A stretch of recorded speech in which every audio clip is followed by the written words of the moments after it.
Good morning. Thank you for being with us. And I get to bring you the latest headlines from across the continent of Africa. But first, let's start with those papers from Kenya. Let's start with the Star newspaper. How Yatani got 15 billion Kenya shillings node in just 26 minutes. We raised issues, but they said they would be addressed. That is according to the COB. The story is on page 6. The main pictorial, Matiang'i refuses to record statement, faces felony charge. That story is on page 2. Nationwide fuel crisis looms and stations exhaust their reserves. That story is on page 12. Keeping hunger pangs at bay in Isiolo County, and alarm over rising cases of drug resistance TB among healthy Kenyans. And Bright Boy gets help to join Form 1 after Star highlights his plight. I think that story was on the front page of the Star newspaper yesterday. This boy sat for his KCP exams last year, but at Kisumu Boys, that is where he was admitted, but he could not join for lack of school fees. So he opted to repeat class 8 again, but thankfully, after the Star newspaper highlighted his story, I think the administration and other people from the school and the Minister of Education came and had him admitted in the school that he had been called. This is something that really warms my heart this morning, so that's very good. But I wonder why we have to, some of these things have to be highlighted for, these kids to join school. We had started so well, the 100% admission in high school. I think that is something that this current government should really, really follow, and something that the Minister of Education should really take very seriously, because it's important, Okay. The Standard newspaper, budget boss, Yatani at heart of 15 billion Kenya shillings. Freedom Controller of Budgets was hard pressed by MPs to reveal why she okayed payments that were not backed in law, and she pointed fingers at former Treasury Cabinet Secretary Ukur Yatani, saying she did it under duress. And that is on page 6. Our time, rise and shine, women told. And by the way, today is International Women's Day. So a happy International Women's Day to all the women out there. I had forgotten about that. Fortune's turn for Uhuru's super CS, former CS Fred Matiang'i, not only endured traffic on his way to the DCI, but had to contend with being barred at the gates and facing a panel that wanted to know why he cried wolf. It's too much gymnastics. And then the Standard newspaper just up there, an editorial comment and attack on free media. We condemn the outrageous attacks on the media in the name of cracking down on cartels. The media are answerable to Kenyans and not cartels. The recent attacks are gross violation of the freedom of press and border on intimidation. Journalism is the pillar and voice of the downtrodden and watchdog for rights of everyone, and we will not abrogate this responsibility. That's right. The story is on page 16. Coopet, disband junior secondary. It has failed. That is on page 8. Very well. The Daily Nation. Embrace unity. That is the hashtag that will be trending today on the International Women's Day. And is up there on the Daily Nation. Uhuru's pushed me to sign all 15 billion Kenya shillings. The story is on page 7. Matiang'i 7 hours of drama at DCI offices. And 12 on KPA shortlist as agency hunts for new boss. And then PSC rejects bid to drop non-practicing packs for doctors and lawyers. So that is what we have on some of the newspapers from across Kenya. Let's look at some from outside of Kenya and across the region. The News Times from Rwanda. Coding for girls will bridge gender digital divide. That is according to the UN Women Representative. In Rwanda, The Citizen from Tanzania. US envoy on trade, terror alerts Ukraine. And then women bossing the digital music space, and Samia redefining role of women in Tanzania. All that you'll find on the front page of The Citizen. The Daily Monitor from Uganda. Cabinet discusses Iron Sheets scandal. The Daily Trust, this is from Nigeria. We didn't direct banks to disburse old notes. That is according to the Central Bank of Nigeria. And governors in last-minute push to woo voters with incentives. The Nation from Nigeria, INEC, reset of beavers, a must for governorship poll. Court decides today on LP's legal battle with election agency, the Labour Party, that is. The Punch newspaper, fuel stations, others reject old naira, banks ration cash. What's really happening in Nigeria? Newsday, are you still using the old naira or not? Because now if Nigerians, that's all they have, and when they go using them in to get these services, they're not allowed to pay through the old naira, and yet the new one is not available, and the court, I think, gave an indefinite extension, or that has not even been determined yet. It's quite interesting. The Newsday from Zimbabwe, this one, ZEC torches fresh storm. The Daily News from Zimbabwe as well. Chiwenga warns mischief makers as he also calls for peace in the country ahead of polls. And then we look at some newspapers from the UK, the Daily Mail. Lineker faces BBC rebuke for likening small boats plan to Nazis. And then Daily Express, Rishi lays down the law. We decide who comes here. Metro, still on the UK, Mum, I'm scared. That is the main headline. And then The Guardian, Tories extinguishing right to seek refugee protection in UK, says United Nations. The Daily Telegraph, BBC urged to sack Lineker after Nazi migrant jibe. And that is what we have in some of those newspapers from across Africa and others from outside. Let me see if I can get us some sports news, as usual, on the back page of the Kenyan newspapers. The Standard newspaper, Bayern plan to contain PSG in Champions League last 16. That is what we have there. And then Red Bull dominate, but Alonso the star in Bahrain. He scored a podium for Alpine in Qatar in 2021 before joining Aston Martin this year. Alonso fought back from 7th in the early stages to take the final podium place behind Verstappen and Sergio Perez. That is in Formula One. If you're a fan, which I am, but not too much. It's payback time for Liverpool fans. UEFA to refund Liverpool fans who had 2022 Champions League final tickets, and then fans shared video showing pepper spray being deployed and children crying in Paris. Okay. No real change for black former football players. And then no Eintracht fans in Napoli for return leg in Frankfurt, Germany. So let's see how the Star newspaper has covered that. In the back page, Football Gor Mahia told not to celebrate just yet. Soldiers upbeat. Ulinzi Stars set focus on continental competition next year. And Ababu, that is the CS for sports in Kenya, once part of Bomet Stadium knocked down. I wonder why, but that story is on the back page on the Star newspaper. A do-or-die moment, Oyo terms Hong Kong and Singapore Sevens critical for survival. That is the Kenya Sevens rugby. And Kenya ready to host Billie Jean King Cup after Group 3 tournament. That has to do with the tennis. Billie Jean is a celebrated, one of the leading women pioneers in tennis in the US. I think there's also a movie that has been made about her. So she's quite instrumental in that sport. If you were a tennis fan, you would know that, I suppose.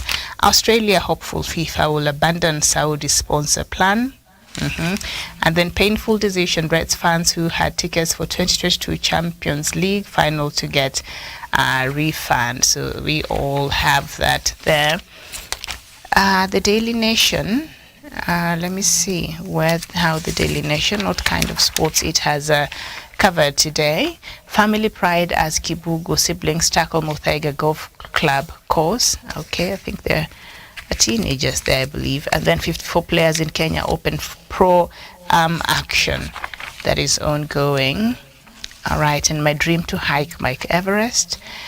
And then, all right, the rest I think we have covered. So that is what we have in terms of sports. Let's look at some climatic conditions in just a few cities across Africa. And Abuja, they're going to be 38 degrees highs and lows of 24 degrees, and it's going to be partly cloudy there in Abuja. In Dakar, 27 degrees of highs and 21 degrees lows, and it's going to be mostly clear and a bit sunny there. And in Accra, Ghana, highs of 32 degrees Celsius and lows of 26 degrees Celsius, and it's going to be partly cloudy.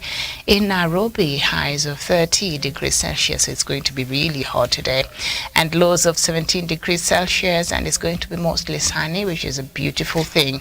We are not complaining. In Johannesburg, it is going to be 26 degrees on the high side and lows of 16 degrees Celsius, and it's going to be mostly sunny in Johannesburg. So I want to believe now you are completely up to date with the latest sports and weather from across the continent. So let's just get into a bit of some conversation this morning and a few things that I would like for us to look at. As far as the news making headlines across Africa is concerned, we start from South Africa. And South Africa's ruling party, ANC, has brushed aside criticism of a large donation it accepted from a mining company linked to a Russian oligarch under U.S. sanctions. Victor Vexelberg is an investor in United Manganese of Kalahari Limited, which last year donated about $826,000 US to help fund the ANC's electoral conference. Critics say the donation undermines the party's claim to a neutral stance on the Ukraine war and its refusal to criticize Russia's invasion. The donation, worth 15 million rand in the local currency, was made public recently when South Africa's Electoral Commission released a statement detailing funds received by political parties in the third quarter of 2022-2023 financial year. Asked by the media whether donation by a company linked to a close ally of Russian President Vladimir Putin affected the ruling party's stance on the war in Ukraine, spokeswoman Malenga Bengu Mutsiri said otherwise. And the money went towards the ANC's December electoral conference, in which President Cyril Ramaphosa was given a second term. There have been problems in funding for the event, with the heavily indebted party battling to meet its cost. United Manganese of Kalahari Limited, or UMK, is a South African company that mines the metal crucial to the production of iron ore. One of the shareholders in the ANC's funding front, Chancellor House, according to investigative reports in South African media, while Vexberg linked company owns another share of less than 50%, effectively allowing UMK to avoid U.S. sanctions. The Russian businessman, who is reportedly close to the Kremlin, was on U.S. sanctions list even before the invasion of Ukraine last year after the war started. His luxury yacht was seized by the U.S. government and his U.S. property searched by the FBI. South Africa, which has a history of close ties with Russia, has abstained from condemning Moscow's invasion of Ukraine at the United Nations. The donation raises questions about Pretoria's political stance on the Russian-Ukraine war, said Stephen Gust, a Russian expert at the South African Institute of International Study. Last month, South Africa hosted the Chinese and Russian navies for joint military exercises off its east coast, despite the concerns of the United States and the European Union. Okay, so South Africa is a sovereign country, and what that means is South Africa has every right to choose who they want to collaborate with, who they want to partner with, what kind of diplomatic relations they want to have with whichever country South Africa chooses to have these kinds of diplomatic relations with. And so the stance that it has taken when it comes to Russia and the relationship when it comes to Russia, I think that is within South Africa's right to have that kind of a relationship and to take whatever stand it has taken as far as refusing to condemn the invasion of Russia into Ukraine and all that, and refusing to vote in last year's vote at the United Nations in condemnation of Russia, South Africa refused. South Africa and Russia together, they are in the BRICS.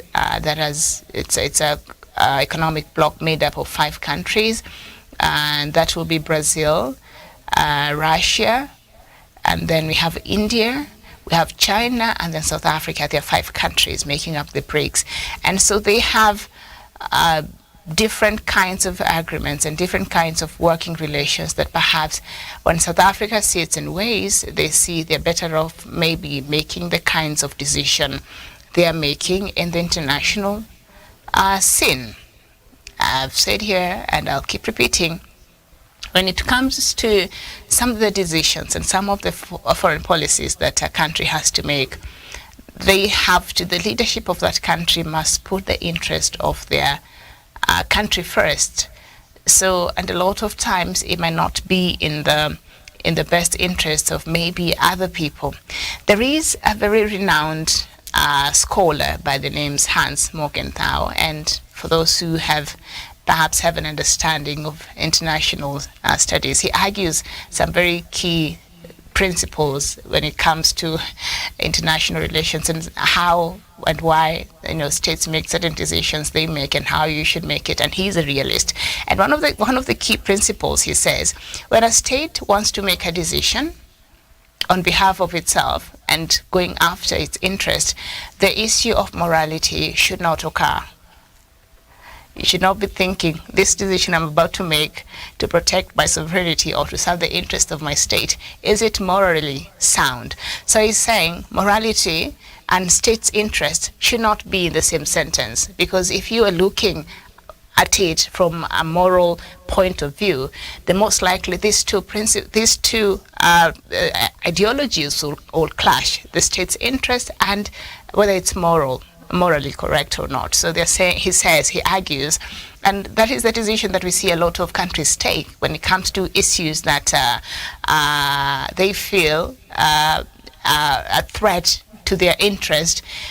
Even the US itself, the people who advocate for this morality and for liberalism and protection of human rights, when they feel their interests are being threatened, they will not mind invading Libya, despite the chaos and the deaths that were created. They removed the moral aspect of it, and that's how states approach, issues. And until you have that understanding, you would argue, why is South Africa being very cozy and friendly to Russia, and we are seeing what Russia is doing in Ukraine? That is because South Africa's leadership understands very well when it comes to making decisions that are of the best interest of your state and your interest and your foreign policy, the issue of morality and religious standings and all these wonderful things don't come to play. Otherwise, you will never be able to make any decision favorable to you in the international system. That is how realists think. So I think South Africa has weighed the advantages of having this kind of relationship with Russia and sees it stands to gain more by taking the kind of stand and the decision it has taken on this matter, and compared to other options that perhaps were open or other decisions that maybe other players also took on the same matter. But having said that, this is where I have a problem. We have established South Africa has a right to have whichever kind of relationship it wants, whether with Russia, China, US, Britain. It's doing it for its own interests, and that is what everybody else does, including the US and these other players out there. So they should not tell you any different. But having said that, I'm having a problem, and this is a problem I've had with in Zimbabwe as well. This is a problem I've had with other countries. When you have an outsider come in and donate these huge amounts of money to the national party, basically infiltrating your electoral system and how you drive your democracy, and which is at the heartbeat of the country's governance system in South Africa, then now I have a problem with that. Why would South Africa, why would ANC party receive this huge donation of money and accept this huge donation of money from this Russian oligarch. If someone is giving you this much money, then obviously this is somebody that you will have to protect their interest. This is someone who will have a say in even how you run your politics in the country. That is the problem. And that's why I'm usually very hesitant, and I've never understood, well, apparently we don't have money in a lot of our African countries, why we allow very important processes like elections to have outside entities or actors fund our elections processes. And then we want to come out here and say, you know, US, you have no right to talk to us about these elections. US last week, was it last week? Yeah, they sent a representative to Zimbabwe.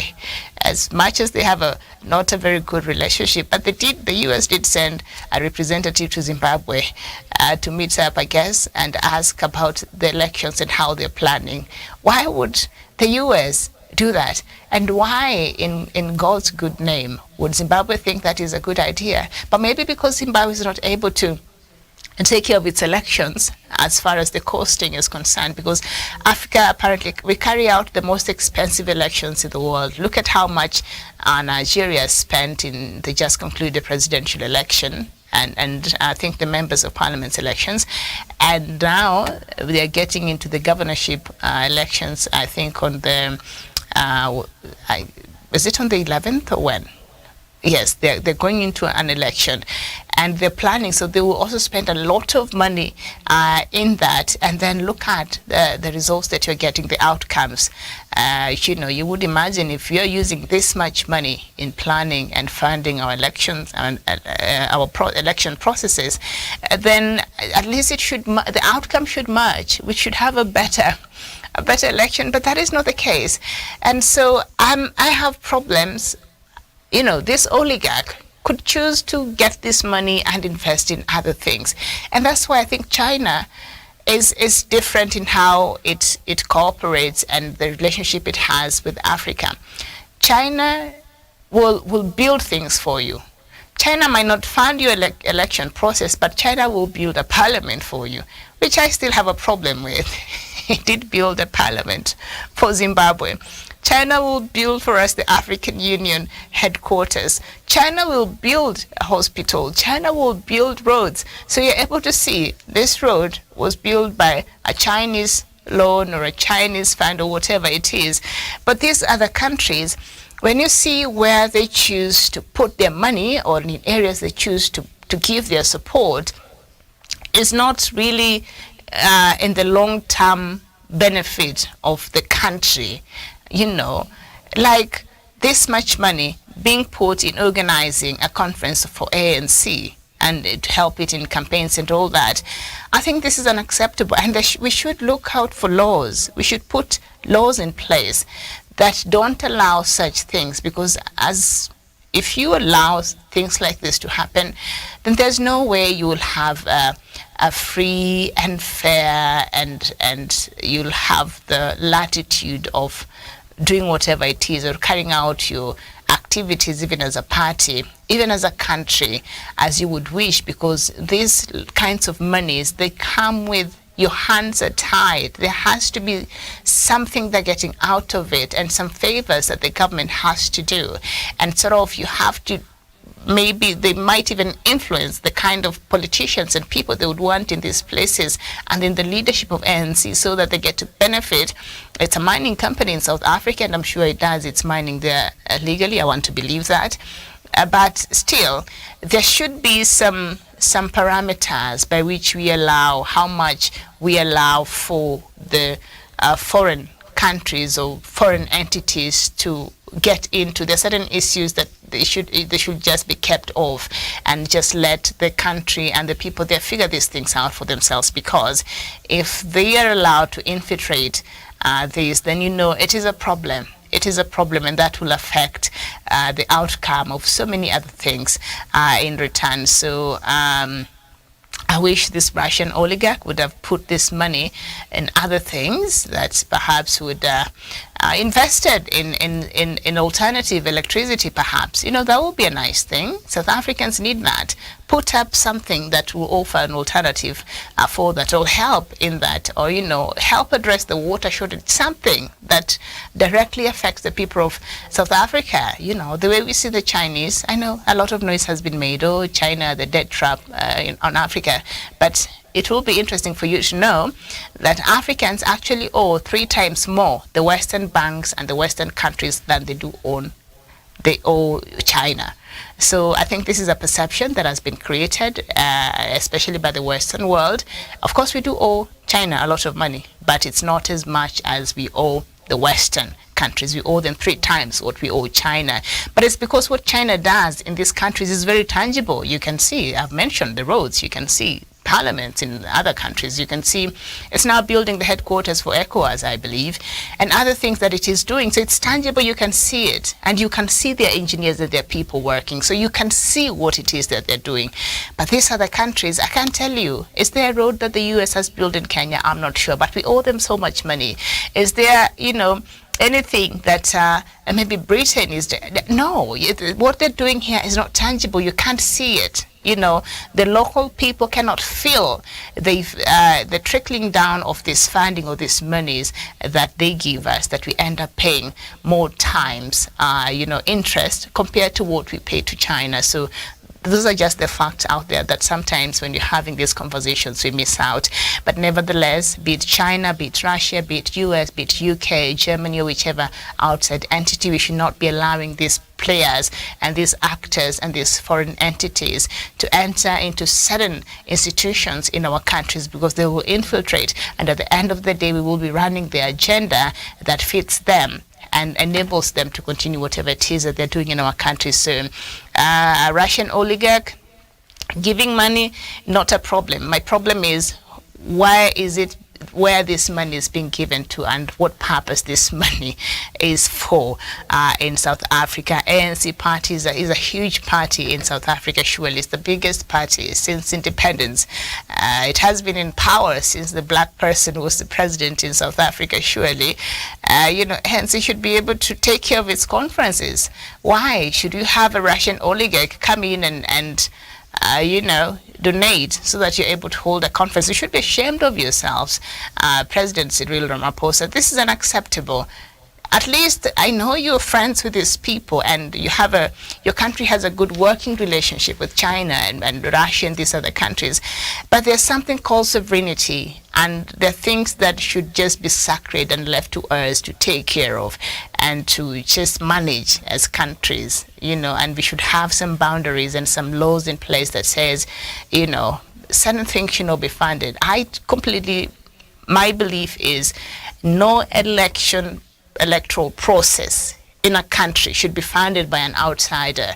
I strongly believe that we should be able to do that as a country. I saw former Burundian President Evariste Ndayishimiye, with all the not Evariste Ndayishimiye, the one who came, what is his name? Before Ndayishimiye, the one who passed away. I'm forgetting his name. Nkurunziza, Pierre Nkurunziza. And because of this, sanctions that had been put on Burundi, he was unable to get outside help and funders. So there's a point where the last elections that were carried out before, and then he died before the new president was sworn in, he had to devise ways in which they were going to raise money as a country. I don't agree with the methods he was using. He was asking the school children to forfeit their lunches, and in every school they had put a box there, you go donate your lunch money. And no, let the children eat.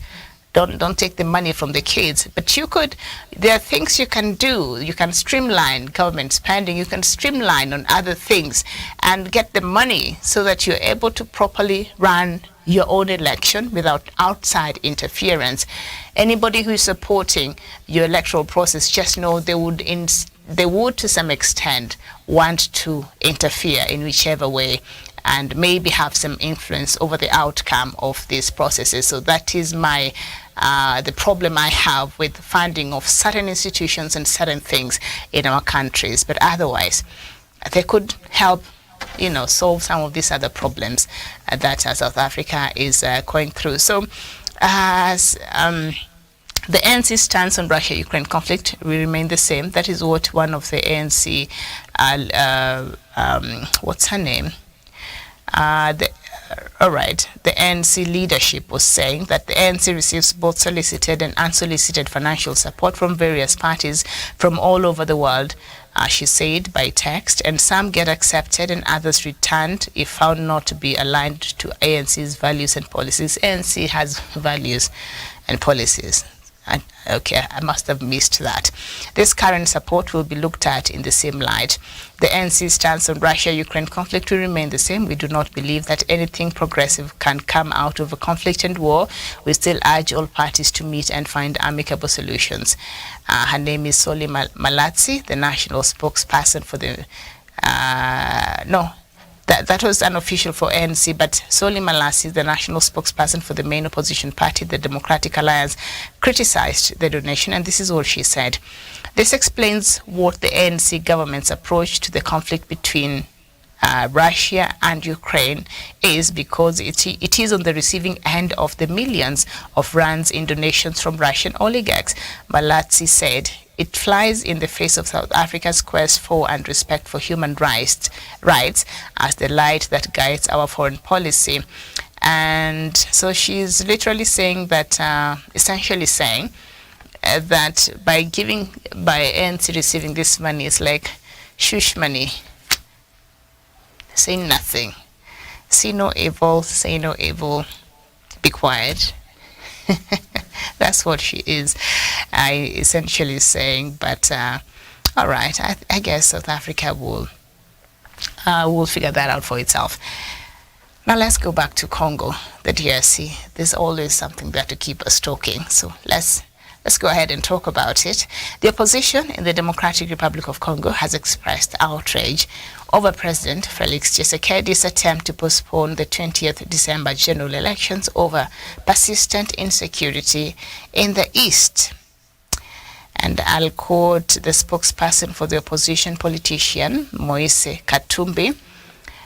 He's quoted as saying the situation in the east of the country should not constitute an excuse for the president to postpone the elections.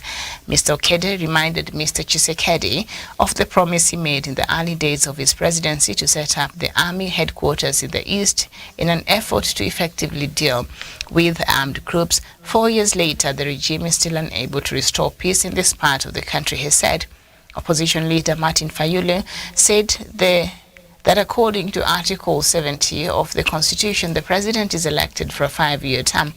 Come 23rd of January 2024, Tshisekedi must vacate his post, he said. The two opposition politicians were reacting to Mr. Tshisekedi's remarks to French President Emmanuel Macron that the conflict in the East may delay the elections. However, critics believe various challenges could be used as an excuse by the ruling coalition to justify the postponement of the elections. By the way, it is a ruling coalition that is in power, Tshisekedi's party, and that is of former President Joseph Kabila. It was done in a way, that it's hard to understand. But Joseph Kabila's party won the majority in the Senate and all that, so they formed a coalition, and that gave some bit of headache for Tshisekedi at the beginning of his leadership. We talked about this a couple of days ago, and I think where President Paul Kagame is seated of Rwanda is just saying, I told you. This is what Tshisekedi perhaps wanted, because he had alleged a few weeks ago that Tshisekedi is just being dramatic, overly dramatic. He's not interested in solving the conflict. Instead, he's looking for an excuse not to hold elections. Remember when President Paul Kagame was saying that President Tshisekedi was not even duly elected anyway, so he even cast a doubt on his credibility as the president of the DRC. And he said, among other things. But one key thing that he said is he accused President Tshisekedi of trying to look for ways to not have elections take place in the Democratic Republic of Congo. It will not be the first time that elections will be postponed. His predecessor, President Joseph Kabila, postponed the elections that were supposed to be taking place in 2016. He kept postponing them, and then they happened 2 years later in 2018 in December that Tshisekedi came to power. It was a bit controversial. He was sworn in earlier in the year 2019. So it's not the first time that elections, and of course it is the instability and the conflict among other factors that also made President Joseph Kabila, former president, postpone this election. So the opposition, Fayulu and Moise Katumbi, they are saying there is a possibility that Tshisekedi is trying to use the same script to postpone the elections. And depending on where you're standing, maybe you would think this is something that is substantial. The country is at a state of I don't want to say emergency, but the country is in conflict right now. The country is in conflict right now. So if elections were to be held the way things are right now in the DRC, that means one part of the country might not be able to vote. The eastern part of the country might not be able to vote because you're not going to have people there vote. The security is not guaranteed, among other things that would make conditions favorable for them to vote. So you could say that. But also, because we've covered this story for a very long time, and I think recently I've been trying to look at, outside of just the accusations of M23 that are being accused of being supported by Rwanda allegedly in fueling this war, there has been, if you've noted, some reluctance, I think, from the DRC's president, and just maybe playing into some of these allegations that Paul Kagame brought up, that President Tshisekedi is not really interested in solving this conflict. And when you look at sometimes how he handles certain things, you wonder, is he really committed to solving this conflict and really find a solution to it because of some of the positions it's taking? And just to remind us what members of parliament from North Kivu region were asking of the president, and they were asking President Tshisekedi to consider having a conversation with M23 and see if this would be a solution, because at this point they should be open to exploring any kind of a strategy that may bring quickly to an end this unnecessary conflict that has been ongoing in the eastern part of the Democratic Republic of Congo. But President Tshisekedi has been very he's taken that position. He's not willing, and he does not want to meet and talk to the M23, and that is that. And so this has resulted in a stalemate. And it's just, I was looking at stories. I don't know if I'm able to get one this morning. There is renewed fighting in the DRC, and people, I think, have been murdered there. So things are only getting worse. I don't know if I'm able to get it. Maybe not. And so the opposition now is saying, hey, we see what you're doing, and that will not work. You are attempting not to have elections in this country. So what this might do then is compound this problem, because now you have a section of the people, maybe the ones which are parts of Congo which are maybe a bit tranquil, peaceful. You'll have them up in arms. Now you're creating other security matters and issues that is not necessary right now. But can the DRC go to an election with the things the way they stand right now? The answer is no. The answer is no. They can't. You can't go to an election where half of your country or part of your country will be unable to vote. It's not possible. The legitimacy of that presidency will be challenged in court. So you can't have that. So it is important that this conflict is solved and peace is found in this part, so that all of Congolese are able to go and vote at the end of this year. But President Tshisekedi told us that looking at things and the way things are, it might not be possible. He did not say it with certainty, but he said it might be a bit challenging to think that the country can go to an election this year. President Tshisekedi, is that a strategy Is that what we're doing now? Or is this a legitimate reason that you're giving? And for those who are questioning your commitment in finding the solution to this conflict, I don't know what will be your response, because we can't be in a position where we keep going back and forth, where we're having mediations and we're having, these agreements being made. The next thing you know, they're being violated. And former President Uhuru Kenyatta, this thing has kept him busy throughout. While he thinks he's making progress, something else comes up. I think all players must be willing to sit down and look at this matter and talk about this matter and come there with an intention of finding a solution, starting with the President of the Democratic Republic of Congo. Even as we sit here and look at other players that are dishonest and other factors that have played into this conflict in the DRC, I think a good percentage of the blame also lies with the leadership of President Tshisekedi, the leadership that came before him and those that have existed, and now him. I don't think he's doing any better to try to make the conditions right for this solution to be gotten, for these mediations to be right. You have to put your ego aside. You have to put all these personal differences, because I think between him and President Paul Kagame, there is some personal aspect to why they're not even getting along. Because when you see President Paul Kagame talk on this matter, you can see it's really personal jabs that he's having on President Tshisekedi. And President Tshisekedi, he also has his feelings about, President Paul Kagame. So there is some personal aspect. But this thing is bigger than the two of you. You have to understand that. This conflict now has drawn all of us in. And the EAC, with the lack of its resources, the countries are sacrificing to come there and try and help, which I don't know what the EAC force has done. Really, I'd like to read some report. EAC force. So far, what has been the success? I think I'd like to know what they're doing there, because things have not changed. I know you gave the M23 up to the end of this month. You did that last month. So I wondered, in the meantime, what do they continue doing?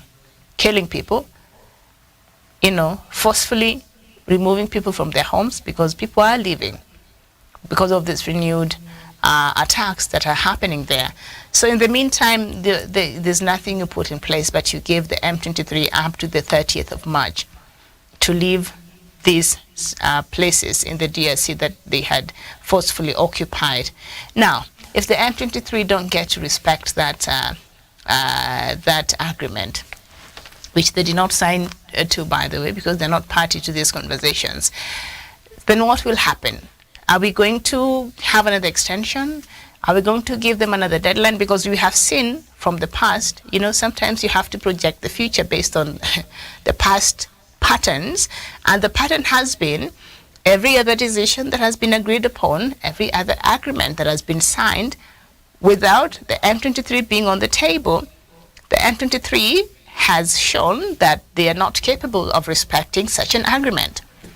Because the argument is, you can't make us implement something, an outcome that we are not part of the process that resulted to this outcome, but now you want us to respect and implement this outcome. And so we've seen from the past, they have shown they have no interest of respecting an outcome of a process that they were not party to. Okay, so are there possibilities that even with the deadline slowly coming, that they might not respect that? Yes, the chances are there. So if at all, if they get to respect it, that will be great. But if they don't get to respect it, as they have shown in the past, then what is the next move? What does the EAC force plan to do? What is the strategy this time? Okay, because you can't just be talking like that, without having consequences on the parties that refuse to honor these agreements. There has to be some consequence. Like, these arguments, these things are just said, and these agreements are just being signed. There's no consequence. So the M23 know, we will just violate that. deadline. We'll just violate the ceasefire agreement. There's nothing that will happen to us. They'll go back to the drawing board. They set up another date. We will violate that, and it will just continue like that. So I think that the mediation team, President Uhuru Kenyatta, maybe it's about time we thought about other strategies and looked at other options and explored other means by which this mediation can be effective. And we can see tangible results, because it has been how long now? What can we write down as successes? The mediation you had with the other smaller rebel groups in Nairobi, maybe that went well. But the main people are not there. The main people should be there for you to talk to them and for you to hear what they have to say and why they find a need to do what it is that they're doing. But if they're not there for you to hear from them, you're just working on the information that you're getting from third parties, then that is not, that is counterproductive. Is it not? That is counterproductive, because while you're discussing the M23, the information you're getting is from another entity, from MONUSCO, from the DRC's government, from whichever parties which are represented.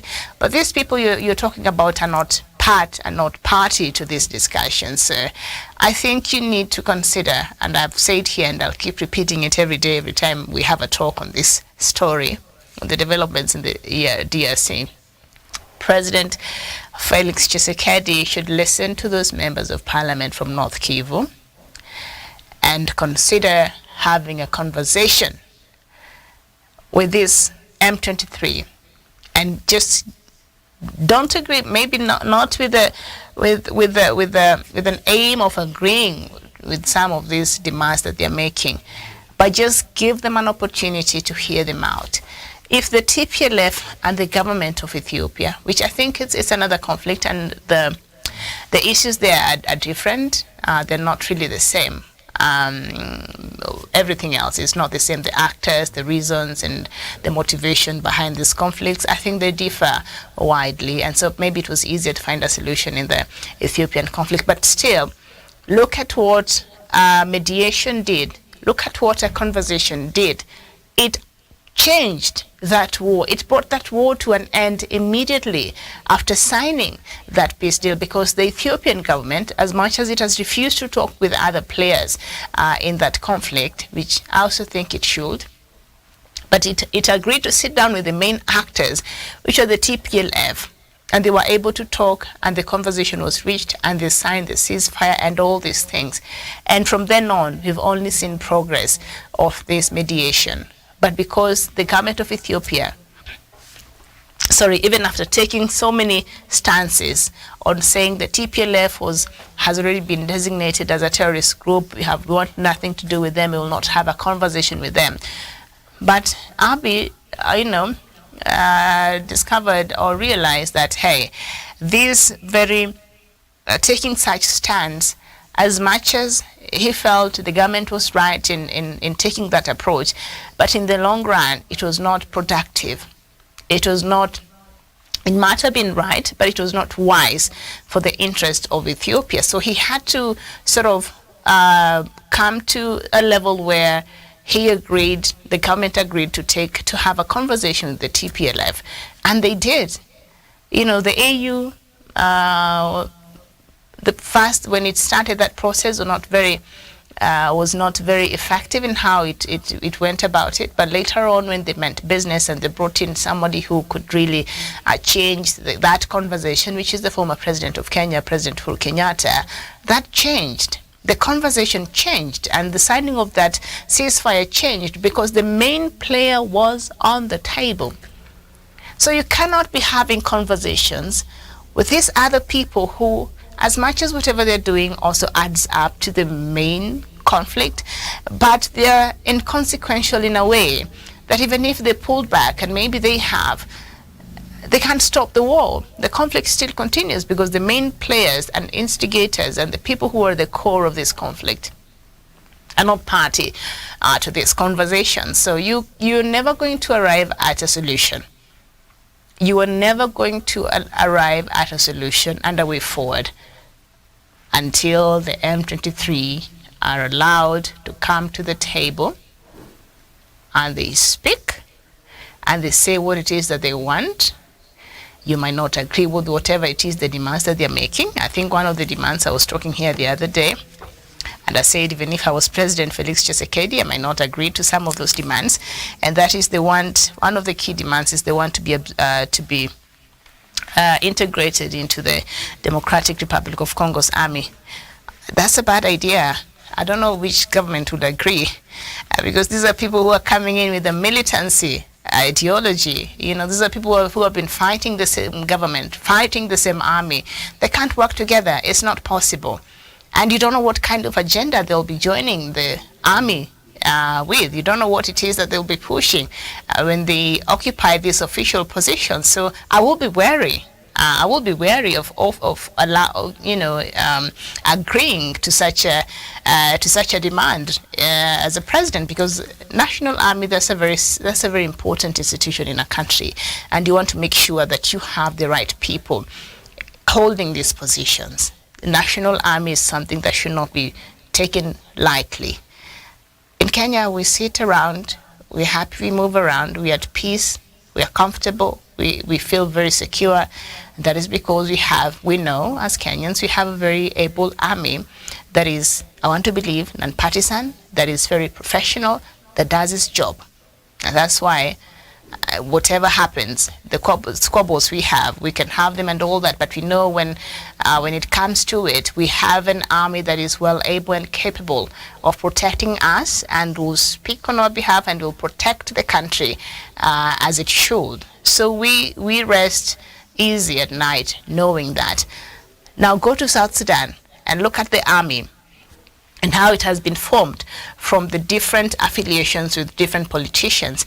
So each of these people who are pulled from different sectors, they still have this mentality and they have their allegiance to the different people and parties, and that is very dangerous. And that's why you see, even after having majority of them having passed out and they've now been taken across the country, the issue of insecurity has not been fully addressed, because the army, as much as it is the unified force, we might give them a very lovely name like the unified force that is in South Sudan. But what is the ideology? Have they been able to understand their mandate as the national army of the country? Are they able to act in a manner that is non-partisan? Okay? I doubt. That will take a while. Maybe the generations that will come after this will take a while, even as South Sudan continues to stabilize.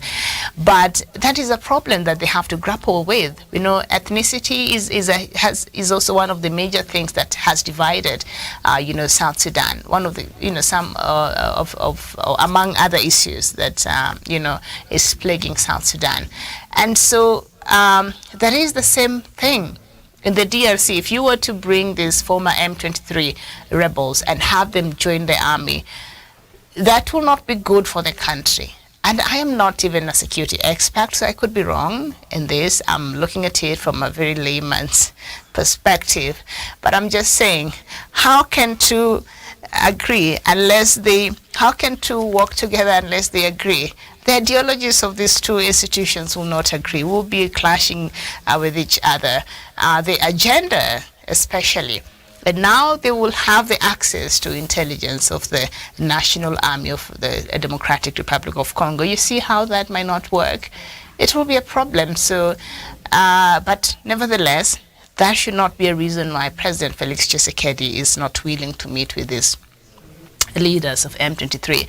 I think it's about time. It's about time so that you see what's happening and you see if at all you can find a way forward in the Democratic Republic of Congo.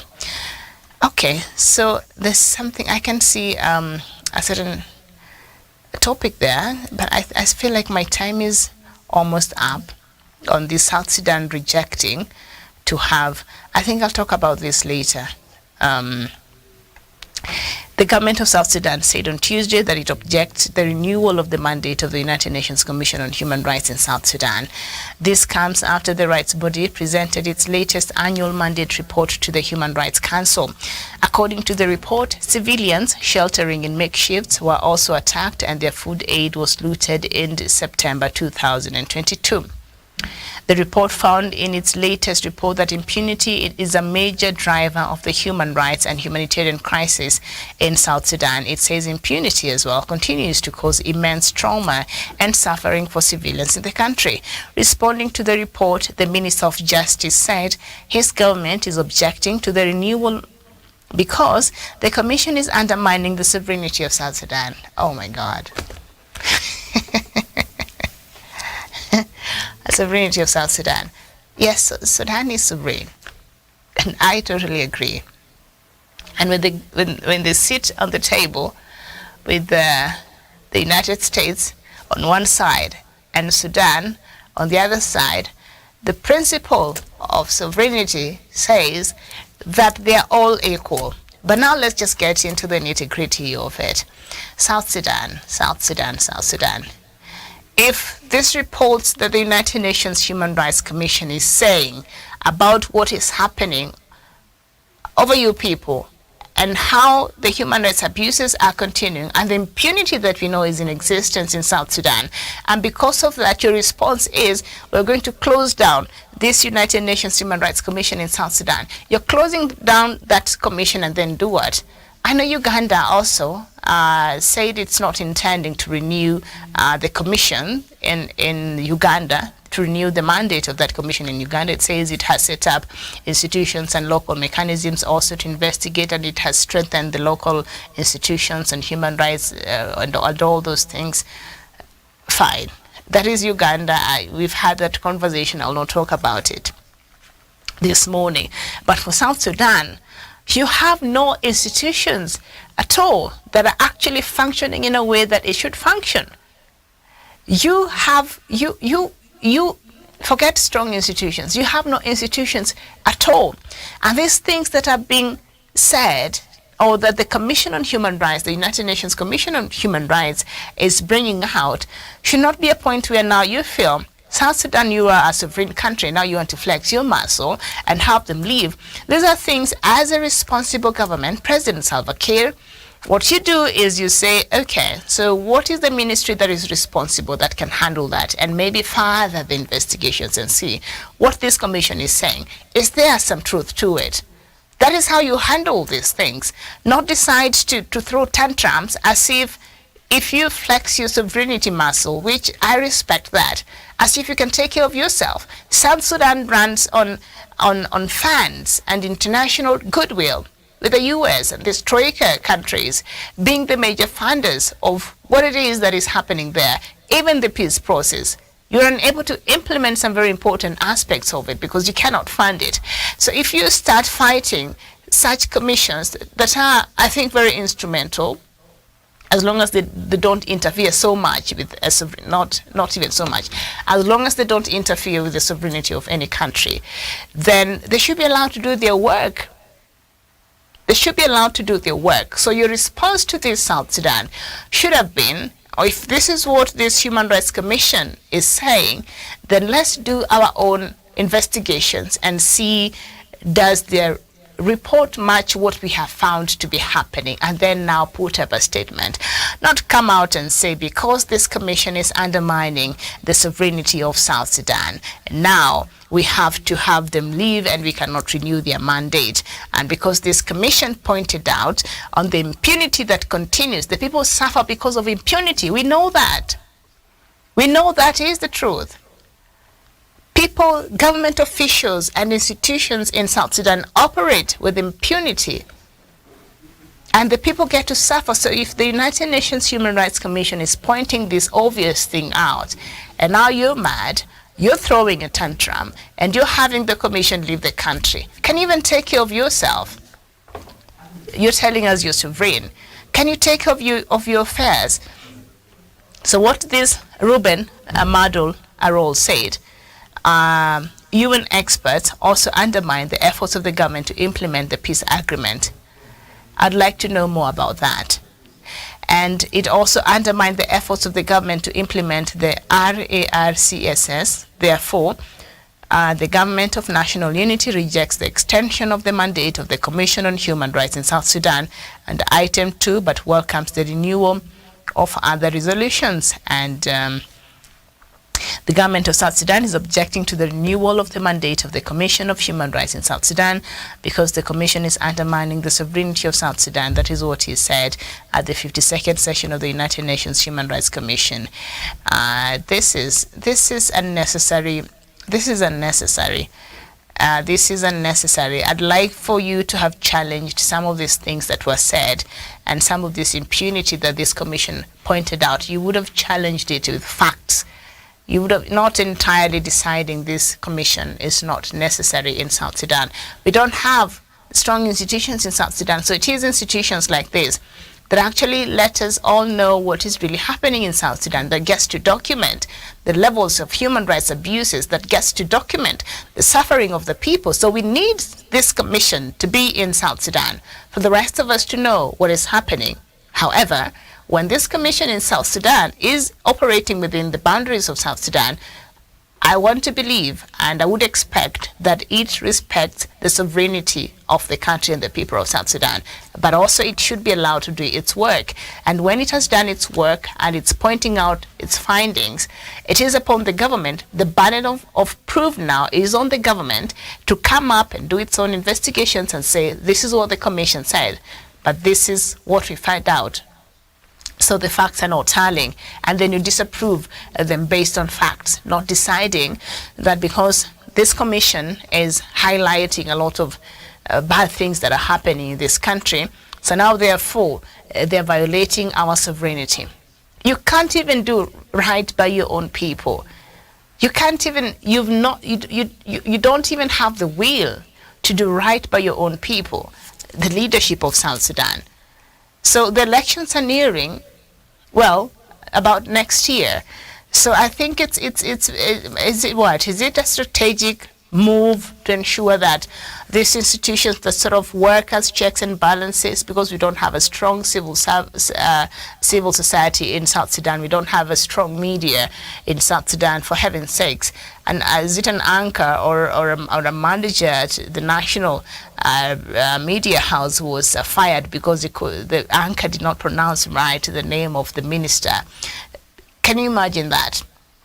Can you imagine that? So we don't have a strong media. So these are institutions and these are bodies that ensures checks and balances against the government. That is not there in South Sudan. So we need institutions that, like the United Nations Commission for Human Rights, we need it operating and functioning in South Sudan to ensure that checks and balances, and they're able to tell us what is happening in South Sudan. They're able to expose the mismanagement of funds. They're able to expose how much people are suffering, because we need to know, we need to be reminded there is another instability that is ongoing in South Sudan, because sometimes we get used to these stories that you just hear South Sudan, or you hear the DRC, or you hear another place, and you're like, because we have gotten used to these stories, and that shouldn't be the case. So we need such institutions to keep telling us what is happening, because we don't have alternative institutions which will do the same thing. We need to know what is happening. So I think on this, the government of South Sudan, first of all, should you go ahead and really make this a reality and not renew the mandate of this body in your country, just know you'll be attracting a lot of other issues from the international community that you were not ready to deal with. That's all I'm going to say. You're going to attract a lot of issues. So I think it's for your own best interest. And you're a sovereign country, so nobody should tell you how to make your own decisions. But until you have the muscles to actually take care of yourselves, then I don't think you have so much choice in the way you make certain decisions, okay? All right, so I want to thank you so much for your time this morning. I'll see you later. There's a conversation that we were having yesterday in the evening, but some technical hitches happened. We're not able to complete it, so we'll start it all over again at 3 p.m. And that has to do with Central African Republic and the continued instability of that country and what one of its former leaders has to do with it, and that is Francois Bozize. So we shall be looking at 3 p.m. East African time. Thank you so much for your time this morning. Enjoy the rest of your day. Bye-bye.